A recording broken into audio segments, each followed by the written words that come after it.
سلام كما يتطنحو كبرات تخطاتلتنا ازي حبرت ميديايو نزي ساعات زحرنا يوم حدشت زيناتات حزنا متينا لنا اوانا وزخون زيناتاتنا بوانو نخبطحكم حدشت زخونكم سبسكرايب بمقبار اي ترسعو شير لايك بمقبار ون كتتبابعنا بخبري بمعدام فلما قندي نتبتاتو عصو اخيبا حواحتن زتوسنه وسانن ኢትዮጵያ በር ባህርን ሙናን አብጎና ዝተሰለፈ ሀገራትን ዘአቶ ወቃልን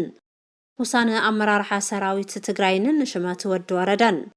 ሰራዊት ትግራይን ዝወስዶ ዘሎ ስጉምትን ከምውን ኢትዮጵያ ምስ ጎረቤት ሀገር ውግ ቀጺላ ክብራትን ክብራናን ናይዚኦምን ናይ ካልኦትን በርከት ዝበሉ መዕባለታት ክነካፍለኩም ኢና ንኽትከታተሉና ድማ በኸብሪ ንዕድመኩም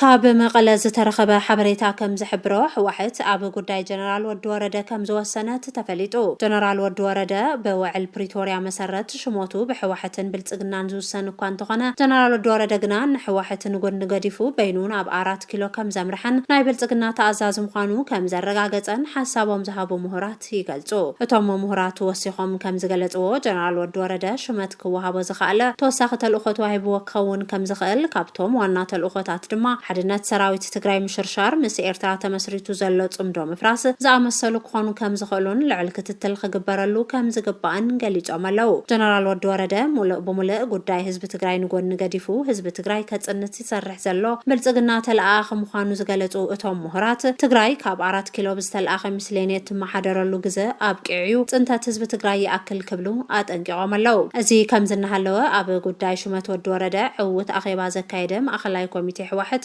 ምስሌናዊ ሹመት 4 ኪሎ ኣይቅበሎን ዝብል ውሳነ ከም ዝወሰነት ዝተረኸበ ምሽጥራዊ ሓበሬታ ይረድእ ሕዋሕት ኣብ ጉዳይ ምላስ ቤት ምኽሪ ሕዋሕት እውን ከም ሰማያይጠትን ሕጋዊ ቤት ምኽርታት ንኽምለሳ ከም ዝወሰነትን እዩ እቲ ዝተረኸበ ምሽጥራዊ ሓበሬታ ዘረድእ ካብዚ ብተወሳኺ መራሕቲ ኩለን ዞባታት ናብ መቐለ ከም ዝተፀውዓ እቲ ዝተረኸበ ሓበሬታ የረድእ ደገፍቲ ብልጽግና ዝኾና ሚድያታት ሕዋሕት ሓደሽቲ መራሕቲ ዞባታት ከም ዝሸመትን ንኹለን ዞባታት ትግራይ ክመርሑ ዝተሾሙ ዝርዝር ዝዘርግሓ እኳ እንትኾና ግና ብወገን ትግራይ ነቲ ዝወጽ ሓበሬታ ዘረጋግጽ ከም ዘይተረኸበን ክሳብ ሕዚ ዝፍለጥ ነገር መራሕቲ ኩለን ዞባታት ንህጹጽ ኣኼባ ናብ መቐለ ከም ዝተፀዋዓን ከም ዝኾነ ዝረኸብናዩ ሓበሬታ ይረድእ እዚ ከም ዝነሃለወ ኣብ ጉዳይ ሽመት ወዲ ወረደ ንምዝታይ ዝተኣከበ መራርሓ ሰራዊት ትግራይ እውን ሕዚ ብብልጽግና ተፈጺሙ ዘሎ ሽርሒ ትግራይ በቲ ዘላቶ ዕጽዋን ክባን ንሓደ ዓመት ክትቕጽልን ህዝባ ክጸንትን ንምግባር ዝዓለመ ከም ዝኾነ ከም ዘስመረሉ ተገሊጹ ስለዚ ድማ ሽመት ወዲ ወረደ ብሰራዊት ትግራይ እውን ተቐባልነት ከም ዘይረኸበ ካብ መቐለ ዝተረኸበ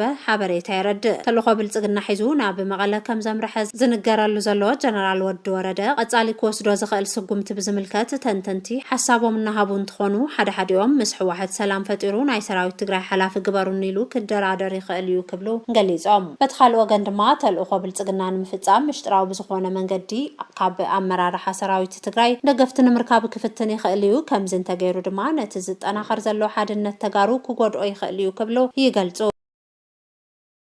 ሕዚ ዝተረኸበ ሓበሬታ ከም ዝሕብሮ ኢትዮጵያ ወፍሪ በር ባሕሪ ከም ብሓድሽ ከም ዝጀመረቶ ተፈሊጡ ብምኽንያት ኩናት ኢራን ርእሶ ድኒኑ ዝነበረ ኣብይ ኣሕመድ ኣብ መንጎ ኣሜሪካን ኢራንን ናይ ተኹሲ ጠጠው ምባል ስምምዕነት ተፈጺሙ እዩ ምስተባሃለ 48 ሰዓታት ኣብ ዘይመልአ ግዜ ተወከልቲ እስራኤል ተወከልቲ ሕቡራት ዓረብ ኤምሬትን ኣኪቡ ኢትዮጵያን ኢኮኖሚያዊ ረብሓ ጥራሕ እንተይኮነስ ሽብርተኛታት ንምክልኻል ኣብ ቀርኒ ኣፍሪካ ኣብ ሰላምን ጸጥታን ናይ ባዕላ ግደ ንምጽዋት በር ባሕሪ ከም ዘድልያ ኣስሚራቱላ ኣብቲ ዝተኻየደ ዋዕላ ተወከልቲ ደገፍታ ዝኾና ሃገራት ወታደራዊ መኮንናት ኢትዮጵያን መራሕቲ ድሕነት ኢትዮጵያን ዝተረኸቡ እንትኾኑ ኢትዮጵያ ካብ ደገፍታ ሃገራት ኣብ ጎኒ ክለና ዝብል ተስፋ ከም ዝረኸበት ካብቲ ዝተኻየደ ኣኼባ ሾሊኹ ዝወፀ ሓበሬታ ይረድእ ስለዚ ድማ ንሓደ ወርሒ ከባቢ ወፍሪ በር ባሕሪ ብዝብል ኣጀንዳ ሓዲግዎ ዝነበረ ብልጽግና ብኹናት ኢራን ምኽንያት እምበር እቲ ብሕቡራት ዓረብ ኤምሬት ተቃሪጹ ከም ዝተዋሃቦ ዝንገረሉ ፕሮጀክት ቀይሕ ባሕሪ ከም ዘይገደፎን ትኽክለኛ ግዜ ይጽበ ከም ዘሎን ሊቃውንቲ ፖለቲካ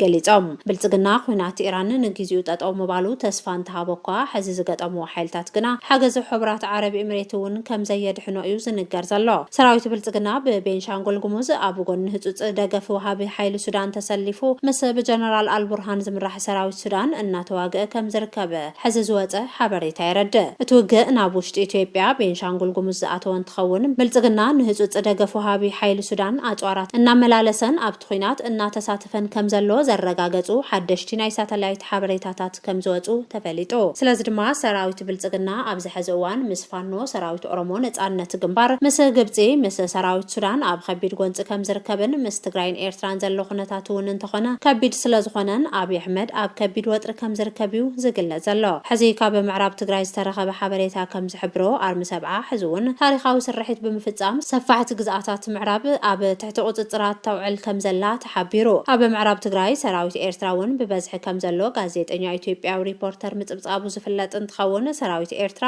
ኣብቲ ዝተኻየደ ኦፕሬሽን ከም ዝተሳተፈ እዩ ዝግለጽ ዘሎ ኣርሚ ሰብዓ ቅድም ክብል እውን ሰለስተ ካምፕታት ወረርቲ ብምምንዛዕ ኣብ ልዕሊ ወረርቲ ከቢድ ዘይምርግጋዕ ንኽፍጠርን ብፍላይ እቶም ናይ ተከዘዘብ ተባሂሎም ዝጽውዑ ኣብ ግንባር ኣይንዋጋእን ብምባል ምልሻታት ክብተኑን ክሽፍቱን ከም ዝገበሮም ዝተረኸበ ሓበሬታ ይረድ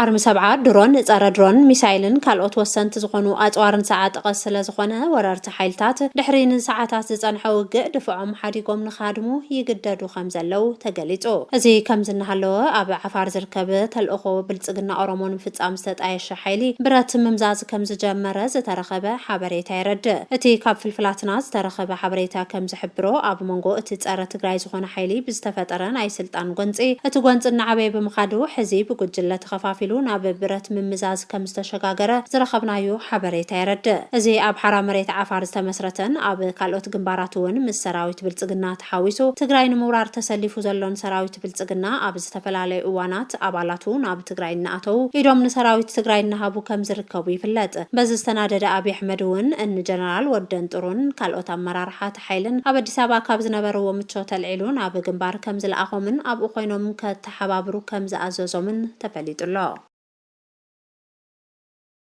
መበቆል ስርዓት ብልጽግናን ዓንዲ ሕቆ ናይ ፌደራል ሓይንን ከም ዝኾነ ዝንገረሉ ብልጽግና ኦሮሚያ ወይ ድማ ብናይ ቀደም ሽሙ ኦህዴድ ትግራይ ብዝምልከት ሓደገኛ ምንቅስቃስ ምጅማሩ ዝገልጽ ዜና ተዘርጊሑ ሓደ ካብቶም ናይ ኢህዴግ 4 ዓበይቲ ውድብ ከም ዝነበረ ዝንገረሉ ኦህዴድ ኣብ ስርዓት ብልጽግና ሽሙ ናብ ብልጽግና ኦሮሚያ ብምቕያር ሎሚ ቀንዲ ተሓላቒ ስርዓት ብልጽግና ምዃኑ እናተገለጸ ይርከብ እዚ ውድብ ብዋናነት ናይ ክልል ኦሮሚያ ሰበስልጣናት ዝሓቆፈ ኮይኑ ብኣቦ ወንበርነት ኣብይ ድማ ይምራሕ ዋላኳ ንሽም ከም ናይ ካሊእ ክልላት መንግስቲ ዝጽዋዕ እንተኾነ እቲ ሓቂ ግና ሓላዊ ስርዓት ብልጽግና ኮይኑ ናይ ፌደራል መንግስቲ ውሳነን ትእዛዝን ዝፍጸመሉ ኮይኑሎ ርዕሰ ምምሕዳር ክልል ኦሮሚያ ዝኾነ ሽመልስ ኣብዲሳ እውን ኣብ ጉዳይ ኦህዴድ ዝለዓለ ተደማጽነትን መሪሕነትን ከም ዘለዎ ይፍለጥ ብፍላይ ኣብ ልዕሊ ብልጽግና ስግኣት እዮም ዝተባሃሉ ጉጅለታት ይኹኑ ግለሰባት ብትእዛዝ ሽመልስ ኣብዲሳ ከም ዝውገዱ ብስፍሓት ክቃላሕ ጸኒሑ እዩ ሎሚ ድማ ትግራይ ንምብታን ሽመልስ ኣብዲሳ ዝሓዞ ኦህዴድ ገጹ ናብ ትግራይ ዘይሩ ምህላው ተሓቢርሎ እዚ ሓበሬታ ድማ ካብ ጉባኤተኛታት ውድብ ሕወሓት ዝተሰምዐ ኮይኑ ናይ ኦሮሚያ ፕሬዚዳንት ሽመልስ ኣብዲሳ ንውሕዳት ኣመራርሓ ትግራይ ብባንክ ኦሮሚያ ሕብረት ስራሕ ማሕበር ኣቢሉ ብርክት ዝበለ ገንዘብ ናብዞም መራሕቲ ምእታው ክሕበር ጸኒሑ እዩ እዚ ድማ ሎሚ ኣብ ጉባኤ ውድብ ሕወሓት ተላዒሉ እቶም ውድብ ንምብታን ገንዘብ ዝተቐበሉ ኣመራርሓ ሽሞም ናብ ህዝቢ ዕላው ከም ዝኸውን ተወሲኑሎ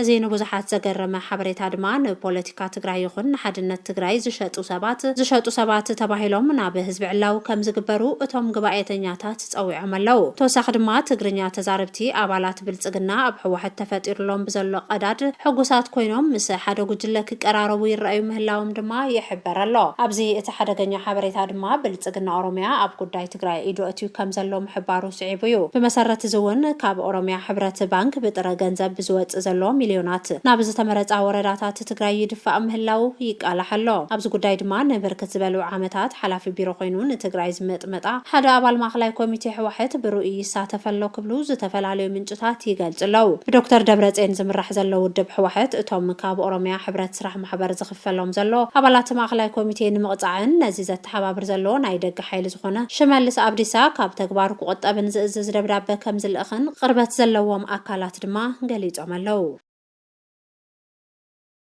ንመሐከሚ ጉዳኣት ኩናት ትግራይን ሓገዝ ተመዛበልቲ ወገናት ዝውዕልን ዛጊድ ልዕሊ 20 ሚልዮን ብር ከም ዝተኣከበ መምሕዳር ክፍለ ከተማ ቀዳማይ ወያነ ኣፍሊጡ ሓበሬታን ርክብን ከተማ መቐለ ከም ዝሓበሮ ጊዜያዊ መምሕዳር ትግራይ ብዘውፅኦ መምርሒ ጻውዒት ምትእኽኻብ እቶት ንጉዳኣት ኩናት ትግራይን ሓገዝ ተመዛበልቲ ወገናትን ዝውዕል ንምእካብ ካብ ዝተተሓዘ 35 ሚልዮን ብር ዛጊድ 22.1 ሚልዮን ብር ከም ዝተኣከበ ምክትል ኣመሓዳርን ሓላፊ ዘፈር መንግስታዊ ግልጋሎትን ክፍለ ከተማ ቀዳማይ ወያነ ኣይተ ኣታኽልቲ ኣረጋዊ ሓቢሮም በዚ መሰረት ክሳብ ሕዚ ኣፍቲ ክፍለ ከተማ ካብ ዝርከብ 15,000 ማሕበረሰብ ንግዲ ልዕሊ 16 ሚልዮን ብር ዝተኣከበ እንትኸውን እቲ ዝተረፈ 6 ሚልዮን ብር ድማ ካብ ውልቀ ትካላትን ሲቪል ሰርቫንትን ከም ዝኾነ ወሲኾም ሓቢሮም ብተወሳኺ ኢሎም ኣይተ ኣታኽልቲ ኣብ መብዛሕትኡ ሕብረተሰብ እቲ ዝወረደ መምርሒ ቅቡል ብምግባር ምእንተ ላወ ትግራይን ህዝባን ኣካሎም ዝጎደሉ ተጋደልቲ ንምሕካምን ህይወት ተመዛባላይ ወገንና ንምድሓንን ጽቡቕ መረበራብ ይግበር ከም ዘሎ ገሊጾም ኣብ መወዳእታ እዚ ምትእኽኻብ እቶት ዕላምኡ ብዝግባእ ብምግንዛብ ኩሉ ትግራዋይ ኣብ ዝሃለወ ይሃሉ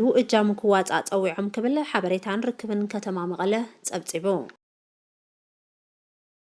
ክብራትን ክብራንን ሎሚ ዝሓዝናዮም ዜናታት እዚኦም ይመስሉ ነይሮም ንምክትታልኩም ብምስጋን ንቻነልና ድማ ሼር ላይክ ሰብስክራይብ ብምግባር ቤተሰብ ኹኑ